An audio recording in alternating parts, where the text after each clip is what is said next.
everyone. It's time for the Drew's News podcast, where we're serving up a little pop culture, some happy news, a dash of inspiration, and an all-around good time. I love a good time. Today, we're covering everything from signs you're dating a man-child, oh, I love this story so much, to a Hollywood engagement 41 years in the making. And we're doing it with not one special guest, but two. Rhea and Fran are here, who are better known as Chicks in the Office. Hi, guys. Hello. Thank you for having us. Are you kidding? I'm just lucky enough I got to do your podcast. I'm so excited. We're crossing over, two crossover Chicks in the our Office dreams. and Yes. Drew Barrymore Show. We were It shocked feels weird to say my name, but you know what I mean. Yeah, we were shocked that you were having us on here. In this realm, we like to get into some news stories. Will you hit the headlines love with news. us? Yes. We love talking about the news. Love talking about the news. Gail King said there'll never not be news. Yep. That is And true. I just thought, Gail, you are so we right. entered the good space. I because know. The show Thank doesn't God. have to end. Thank God. We can do our show forever. All I do is scroll for news and stories. Yeah. All right. Well, the first story is a love story 41 years in the making. So get this. Blair Underwood, the actor, just announced his engagement to Josie Hart. They have been friends for 41 years, and it turned out romantic recently.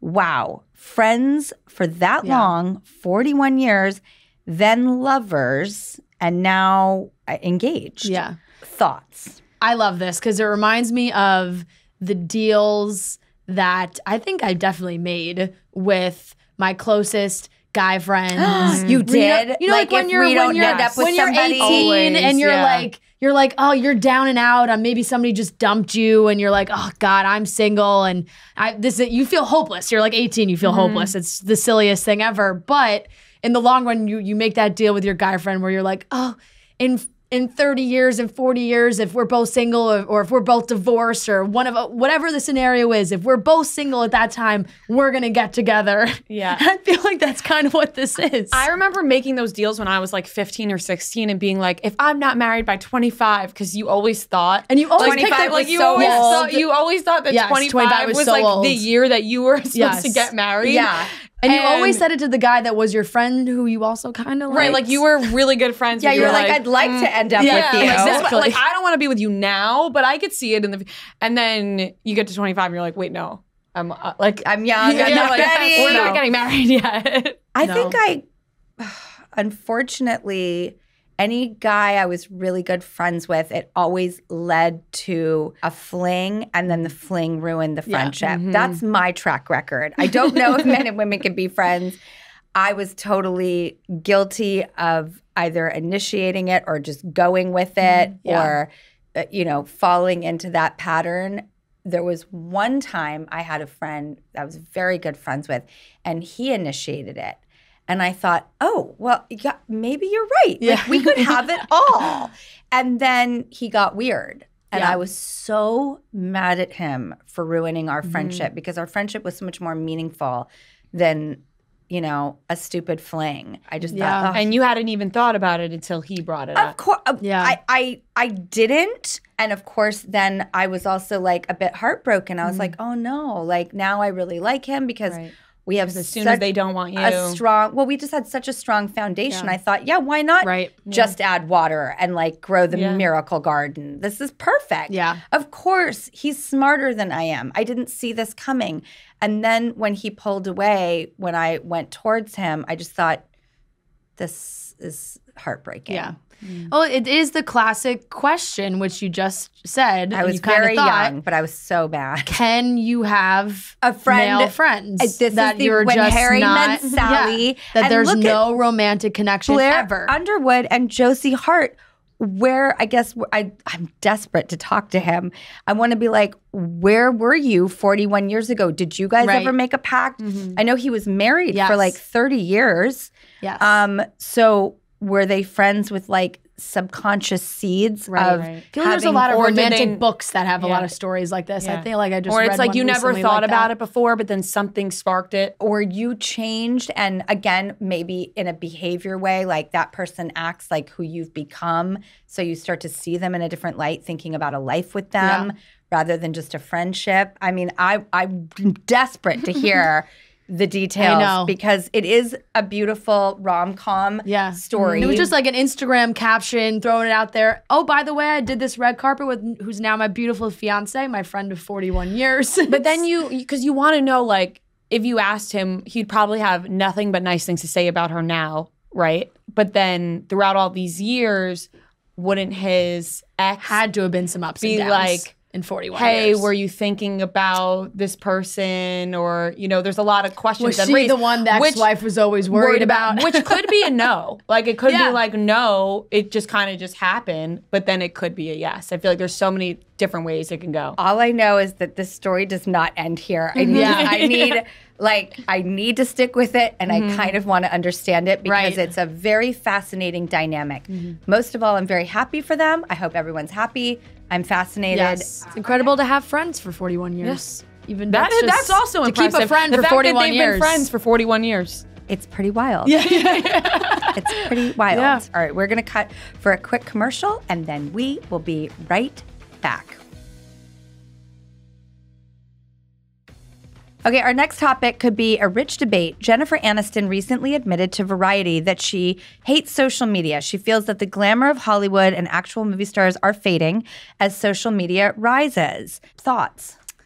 She's not wrong. No. But is it then it turns into a debate of, well, is it a good thing or is it a bad thing that social media has created all this new era of fame and these new era celebrities where it's not, you don't have that old Hollywood glamour of you just see them in the big pictures and they're kind of untouchable. Now celebrities, especially social media celebrities, are very touchable, reachable. Yeah. You can contact them, social media, you can talk to people so much. Someone said, because I was saying, award shows have really evolved into something that I don't know. We just had this debate in our office as well. People are, and someone said, I think it's social media. Yeah. Because you used to see these people on this big night all dressed up, and it was like getting a glimpse of a world that you didn't see. When the other side of an award show is it's a very important thing in the industry in the trajectory of someone's work. It's like a James Beard nomination for a chef. It's no different. It's everybody starts looking at you differently. Yeah. You start to get different work, and it's an important catapult if you are even nominated, let alone win. So I'll never lose sight of that because I know how the industry works. As an actor and a producer and a director, like when people get nominated, it matters, and it puts them in a different league with people. And whether they're able to ride that out and carry the wave for a long time is sort of up to their talents and their choices and everything. But I was like, God, I never thought of how social media and award shows, like it did take out this, I get to break through and see this world. You just see it every day now. I think even not just social media, but paparazzi phenomenon that happened 20-something, 30-something years ago. I think that was as big of a shift as social media.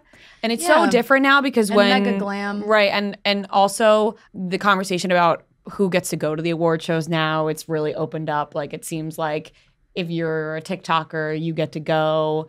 And also with are they diverse enough?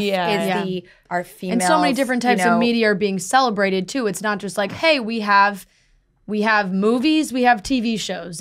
I went to the Webby Awards. Exactly. There's YouTube. I was so excited. Exactly. There's so many more mediums now that give so many more people the opportunity to walk those red carpets and to be seen. I wish there was more of a, I've never said this or thought about it before, but I wish there was more of a mixed bag. I feel like the way everybody also like diversifies how they process music and television and art and culture and sports and news. Like it would be fun to see something, I guess in a weird way, maybe like the People's Choice Awards. I don't know. Like I would love it to not be so, this is for sports, this is for movies, this is for that. It'd be fun to celebrate a lot of different mediums in the People's Choice fabulous Awards. show. We are two-time nominated People's Choice Award podcast. People's Choice Awards. We have lost each time, and so then I talk about how the award shows are rigged, Again, which I just probably to be nominated is important. Yes, definitely. But no, it's Jennifer Aniston really approaches this in such a different way. I don't think like some social media, it's just not for some people. Like social media is clearly not for her. She doesn't love it. She doesn't have to love it. Right. And we She don't have doesn't to need- force her to love it. Yeah. I think people get upset when she says things like this. Like she seems like she's kind of looking up from an ivory tower of, oh, well, I don't have, all this social media is ruining Hollywood. It's like, that's how she feels about it. And we are going to continue to use social media. I'm still going to love Jennifer Aniston, and I'm Exactly. still She going to does. use I'm social obsessed media. with her. Always Exactly. have been. Always. Since Rachel first came out to Oh my God, the morning show and the everything in cover between. she just did was Yeah, on amazing. Allure. phenomenal. Are you guys Insane. friends? I know her a little bit, yeah. And she's super like, I mean, it's so funny. I'm like, even when I'm around her, I'm like, it's Jennifer Aniston. You know, like some people, I don't know her well enough to take like a little bit of that stigma out of it because I am such a fan of hers. I think it's amazing. I had said that sentence of like, if you get opportunity and I guess depending on your choices and your talent, like how long will you be able to carry out the longevity of a job? And she just continues to rise. Yeah. It's like, it's not like she just sticks. She keeps going up. You know, it's interesting to hear it from someone who also has been so preyed upon and throughout her career, like whether she's in a relationship or, I mean, she is a sensation in her private life as well as her public life. Right. I'm sure she's like, why would I willingly share anything? Yeah. It's interesting coming from her because she's seen a lot of different angles, but I just love what Especially- she's putting out. I want more of it. People are still talking about her marriage from 20 years ago. Yeah. And what happened then. So it's like, I would imagine she's probably trying to keep some stuff private. I will say the times I have hung out with her, I've had a really good time. And she like throws down and she's super fun. Yeah. I could imagine that. Yeah, like she is an absolute pleasure to hang with. She seems like she would be really funny Yeah, too. and she's like like- quick-witted. Yeah, and she's like keeps it real and she's funny and she'll say things and you're like, oh, cool. Like, Right. You're- Like, I was thinking that, but I didn't know you were going to say it. Oh, Right. wow, you went there. Cool. Like she's fun and groovy and real and like, yes, witty and honest. At the end of the day, she is cool enough to say, I don't need Instagram. Right. We could all And- be like, you don't need Instagram. And she's not going to get upset with the people upset with her. No. Like, she's probably just going to keep it moving. I don't need I it. think her just being her has Exactly. kept us all on a hook, so she just exactly. needs to keep being her. Next story. Are you dating a man-child? Well, InStyle has a checklist for you so that you can be sure. I need a checklist. I'm really into this. Here is the list. Some signs. His home is a mess. He always has an excuse. Constant financial problems. He can't handle criticism. And get this one. He uses weaponized incompetence to get you to do things for him. Oh, that old helpless act. You know, like literally acting like he can't do something. So you end up just getting so tired that you do it yourself. Thoughts, man, child. Yeah, this is very funny. And it's a funny list because when you think of all those qualities in one person, it's like, who's dating that? Who's dating that guy? If they have all of those. they But exist. I think a lot of guys have a lot of those individually. Like maybe not the full man-child package, but there were some of those where you're like, no, yeah, I've definitely dealt with that, but not all of them. So how bad is it? But you know, it's like classic dating a mama's boy or dating a man. Like it's very Also, sometimes hot similar. guys can be, you know, they can get away with some stuff. Like you're so attracted to them that you have some horse blinders on to certain behaviors because you're goo gaga giddy for them. You don't want to end up feeling like their mom.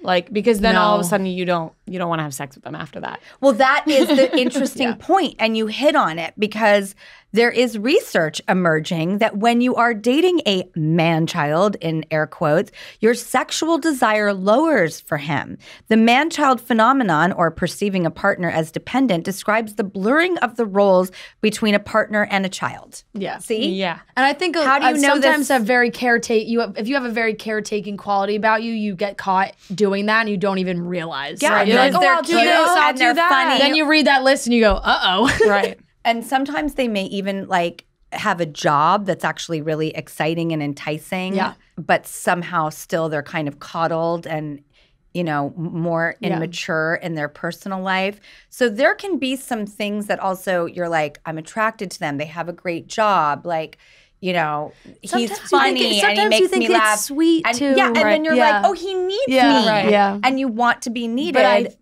And all of a sudden you're in that dynamic. I think all it takes though is being grossed out by something one time or more than one time. You hate the term getting the ick. But that's what it is. Like you get the ick, and then all of a sudden you're like, I'm not your mom. Like then it clicks for you where you're like, I've been acting like your mom. This is very healthy that you have this mom meter. That can work for you. Yes, because I have no gripes with my boyfriend now. He's great. Like I think he's an angel, and I'm not grossed out by him in any way, shape, or form. No icks yet? No.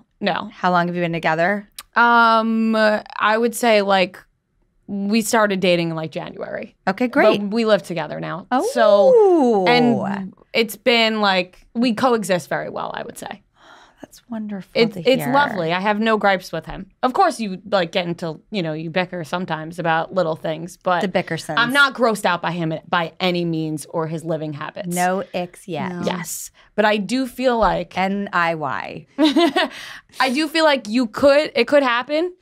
And then once you get that, it's really hard to come back keep from. him on his toes, I guess, to say, like, if you do these things, I'm going to get the icks. So please don't. Oh, he knows that. Leave like, your I have made that clear. around Like, or don't if contribute. you do these things and I start feeling like I'm your mom, I'm out. I love this that self-awareness. That's like, and again, a boundary. I know this about myself. This won't work for me. Like, these are all the things I've learned through parenting that have come to apply in wonderful areas of my other life. I'm like, it is just a matter of self-awareness and knowing what works for you and what doesn't, which again is not selfish. It is literally like a much more fun survival mechanism. Yeah. There's always than not knowing and being lost and kind of lost in the sauce all the time. And if you're like sick of that. open, like, hey, I don't like I said, where I'm like, hey, if you start doing this, I'm out. If you get those things out there, then they're probably, if they really love you and care about you, they're probably going to stay away from doing those things. And that is setting up a boundary. Yes. I know I've been living with my boyfriend for 1.5 years. And during the pandemic, we kind of coexisted as well because we just locked down in the same place. Like, I know that I have some annoying habits that I'm like, I still haven't kicked those annoying habits. So I'm not going to kick him too much for his annoying habits because and whether that's like, I'm a serial, I come home or I'm on a trip or I leave my clothes on the floor. Like I can't help it. Sometimes it takes me 5 days to unpack my suitcase. Like I know it can get to be that ominous chair in the room where the clothes pile up. That's me. And so when that's what the bedroom chair is for. When he leaves, it's a everyone closet, has and we that should chair. when he leaves the wet towels all over the apartment instead of hanging them up, which makes me like the steam come out of my ears. I'm like, okay, but I still have that giant pile on the chair. So I'm going to say, once again, maybe pick up those towels. But maybe you can ask him, like, does the suitcase bother you? And if he's like, no, you can say, well, find out what does, and then let me talk to you about your towels. Exactly. Tell me something that bothers you. Right. Let's make a deal here. Yeah. Because also picking your battles and setting up boundaries or learning as you're on the job also, which is okay and happens. Yeah. Like, if you speak your truths, you won't let it fester and steam and blow up into like some avalanche of a resentment when you could have just said 6 months prior, you know what? Your wet towels, there's something about it that's, I don't know. Because then the wet towel fight turns into a fight about something totally different. Yes. And you're making it like it's about the wet towels, but it's just not. You could say, every time you clean up your wet towel, I'll put on a wet t-shirt contest. There you go. That would work. There's always, by the way, it works with everybody. It's called incentives. All right, we're going to cut for a quick commercial, and then we will be right back. Welcome back. You guys brought our last story, actually, and I don't even know what it is, so I'm going to get surprised right now. I'm very excited. Okay. Yes. So this has been a topic that's been talked about on TikTok for the past couple of weeks.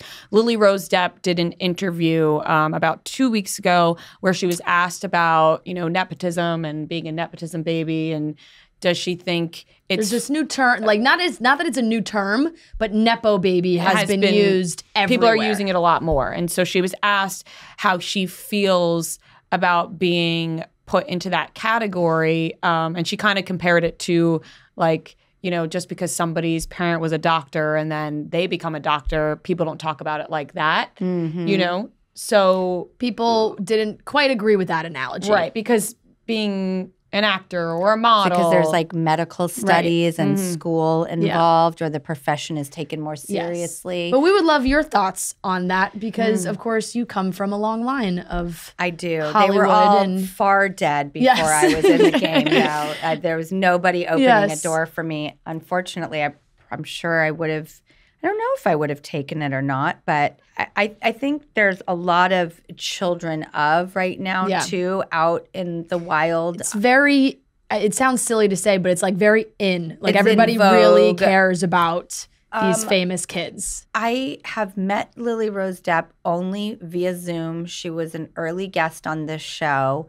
And I will always feel so humbly indebted to anyone who came on this show. It's we weren't a success. We were an upstart in a pandemic, and our ratings are good now. They weren't great then.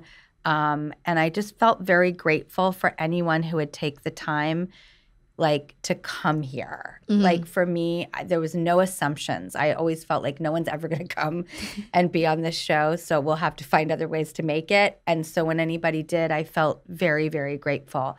The thing that really blew my mind about her was how articulate, elegant, eloquent, mature, independent, and wise she was. She didn't feel the need to discuss her parents. Yeah. She wanted to do things on her own merit. She wasn't talking about her family. She actually wanted to be quite discreet about it and keep it all about her in a way that felt... I think that nepotism is not a bad thing. It can be very celebratory. Yeah. Look, these are my parents. This is my family. Yeah. This is the group from which I come from. Yeah. And look at what they've done. So I think it really... And if a door opens for you, and if you are not up to that ask, or you are not competent or talented enough to fulfill the after you go through the door, you'll find out pretty quickly.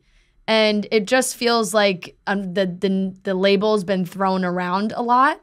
And now these Nepo babies are continuing to be asked about it. And now I feel like everybody's getting a little defensive. It's well, I'm working. I see but people why. are like, just acknowledge your parents. But it's like they don't feel like they need to do that. I think it's out of there are probably some that have it for I want to make it on my own. I don't want to ride the coattails of. I may come from these people, but I don't need to talk about them all the time in order to further my own success or career.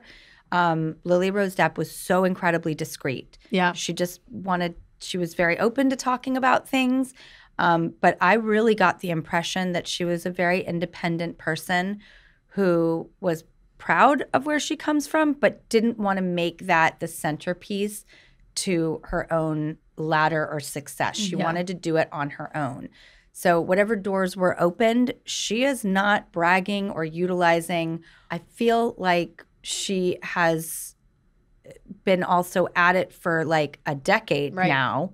Whether it's starting on a Chanel runway to making multiple movies and sustaining and still being out there. I don't think that has anything to do with her parents anymore. That's all for her. And maybe it's important sometimes for people to also keep their situation private and sacred, and that's their choice.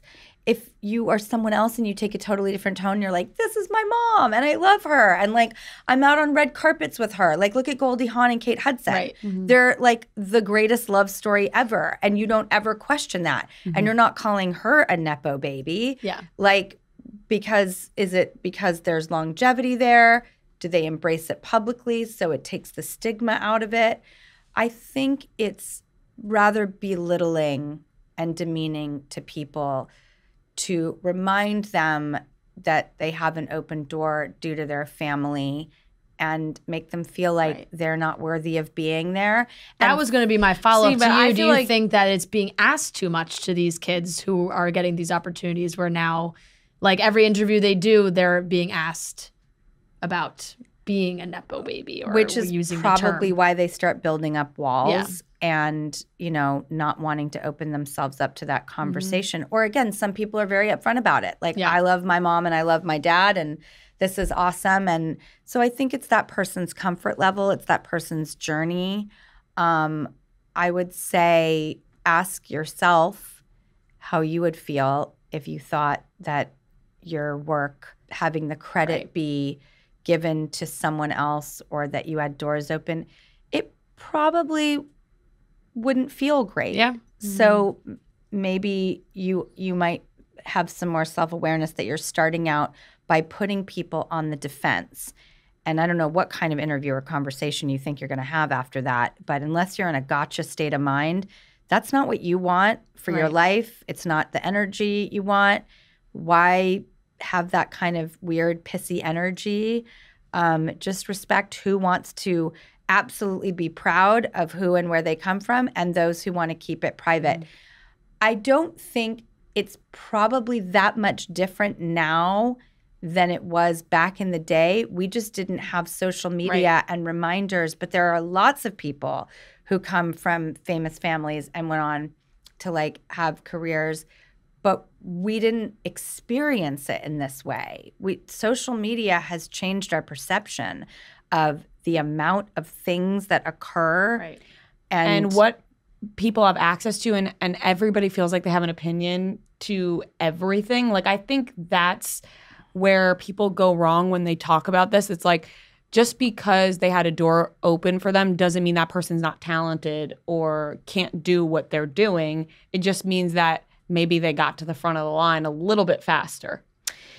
I think I remember like when I was a kid in the 70s and I had that last name Barrymore, and I am sure it raised an eyebrow. You know, my family was long gone at that point. They hadn't really been around in 20 or 30 years. So it was sort of from the past. But my family was, they were called the royal family. They were a very big part of the industry and going from silent films to talkies. So I've really not thought about it because I remember my mom always saying, like, it didn't open any doors for us. And she was a single mom taking me on auditions, a lot of rejection, a lot of filet of fishes. And I started working when I was 11 months old. And maybe it was my name also a little bit and who my dad was and the family he was connected to.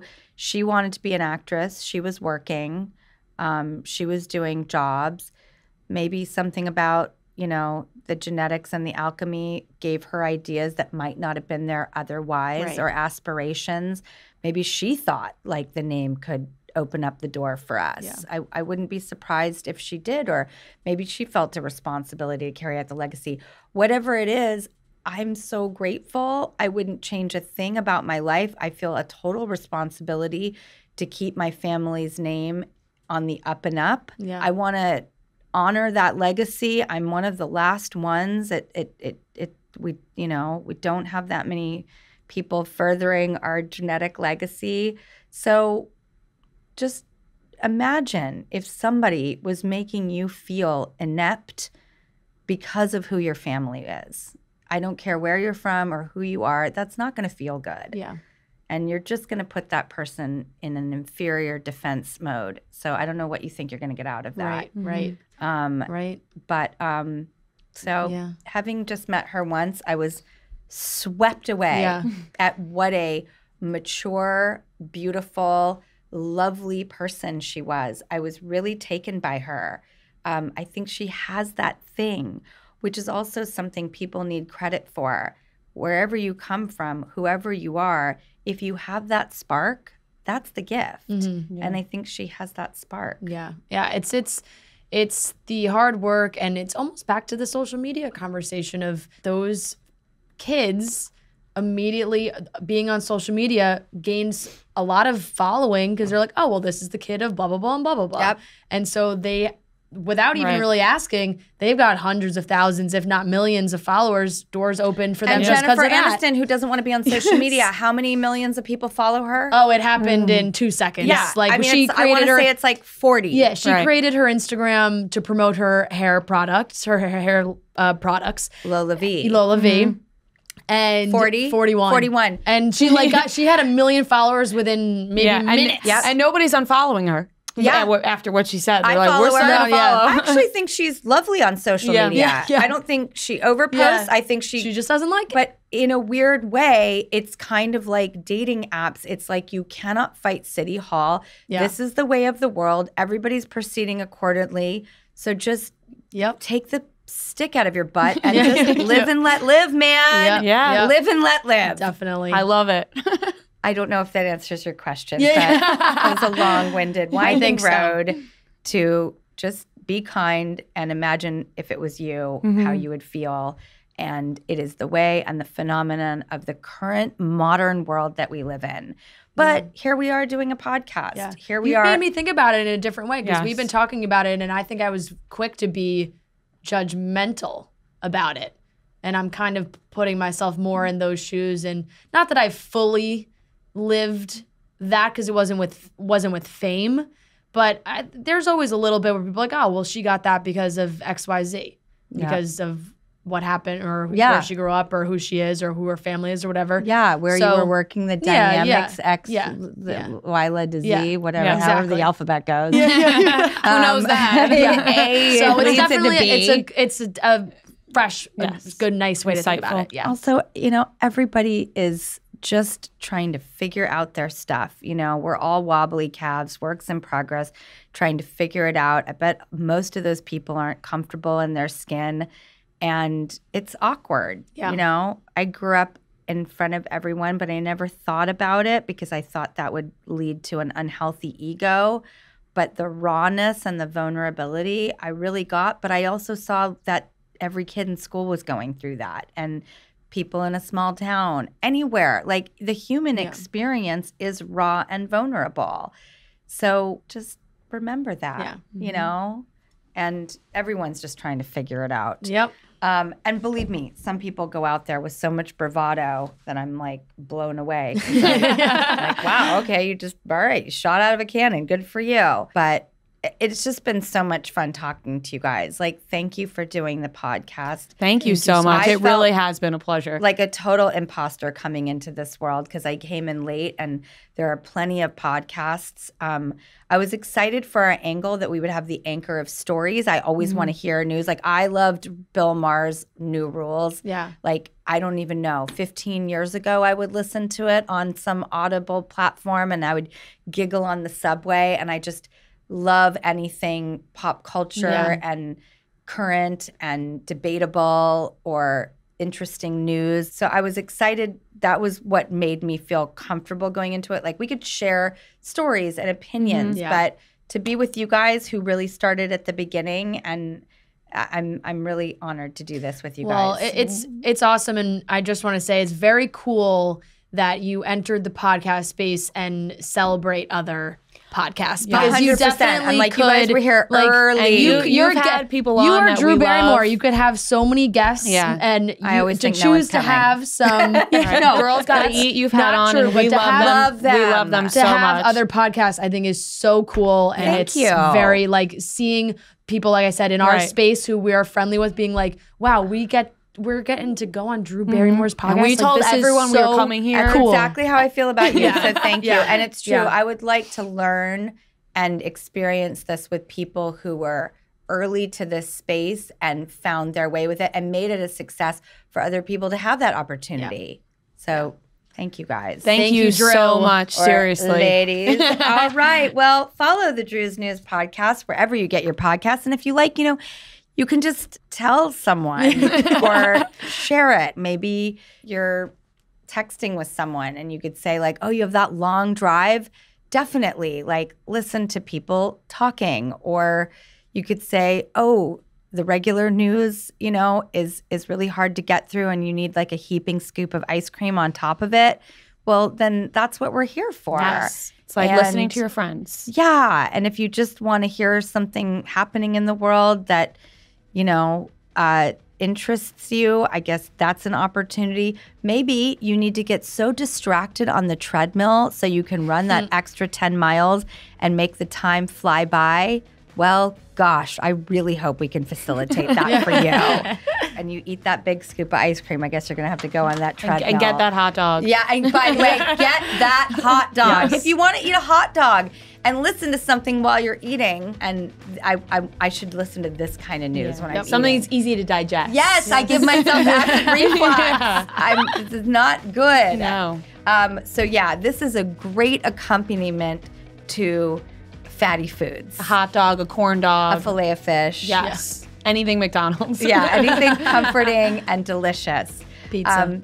Pizza. I'm going to eat pizza tonight. Yeah. And a hot dog. Thank you, guys. Thank you so much.